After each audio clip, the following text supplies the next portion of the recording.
De toute façon, après cette période, tout le monde va oublier les Palestiniens, même moi. Mais à quoi ça sert de publier cette story sur Gaza alors que moi je suis en France? Si toi aussi tu t'es posé ce genre de questions ces derniers jours, sache que oui, ton compte peut servir à quelque chose, comme par exemple informer les gens autour de toi qui peuvent être en capacité de faire quelque chose. Comme ces dockers italiens qui le 14 mai dernier ont refusé l'embarquement d'un bateau chargé d'armes vers Israël. Donc oui, ton post ici peut changer les choses là-bas.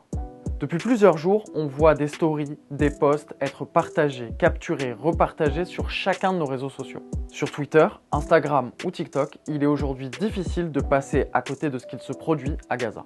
Bref rappel des faits. Le 19 mai, après 9 jours de bombardement de l'enclave palestinienne par l'armée israélienne, on comptabilisait déjà 227 morts palestiniens, dont 63 enfants. En Israël, depuis le 9 mai, on comptait 12 victimes, dont 2 enfants, après les tirs de roquettes du Hamas. Une période meurtrière qui tient son origine des nouvelles expulsions de familles palestiniennes qui vivent dans le quartier de Jérusalem-Est à Sherjara. Des expulsions menées par les colons israéliens soutenus par les forces de l'ordre, les tribunaux et l'État hébreu qui comptent faire de la capitale une ville 100% juive. Face à la dépossession de leur maison par Israël, maintes fois condamnée par des résolutions de l'ONU, les Palestiniens de Jérusalem et leur diaspora tout autour du monde ont créé un hashtag pour diffuser photos et vidéos afin que le monde entier comprenne ce qui leur arrive. S'il n'y avait pas eu ce hashtag, est-ce qu'on aurait été au courant de la même manière? Est-ce qu'on aurait été au courant aussi rapidement?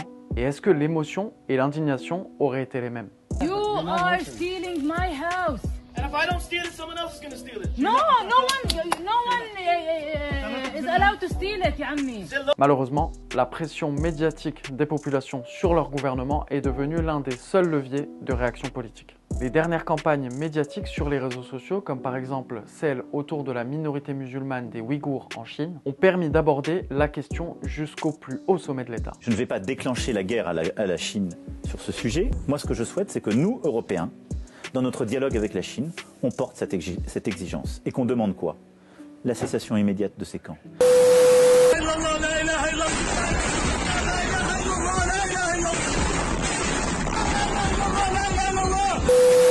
L'émotion face aux terribles images de bombardement à Gaza a poussé de nombreuses célébrités partout dans le monde à réagir. En plus des élans de solidarité, la médiatisation de ce qu'il se passait à Gaza a permis la réalisation d'actions concrètes, comme l'exclusion par le fonds pétrolier norvégien de 2 sociétés israéliennes accusées de préjudices importants aux Palestiniens. Tous ces éléments permettent de médiatiser une situation que l'armée israélienne est accusée de vouloir réduire au silence.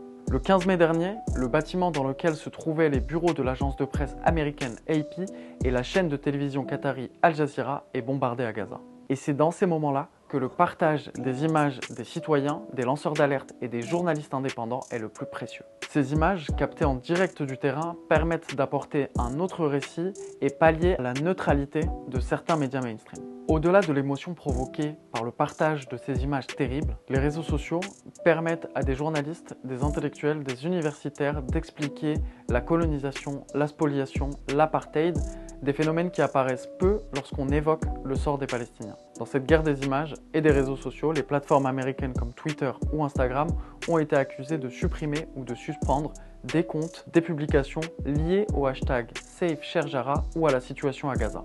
Des suppressions de contenu vécues comme une censure par les lanceurs d'alerte palestiniens. Suite à la polémique, Instagram a réagi en prétextant un bug technique.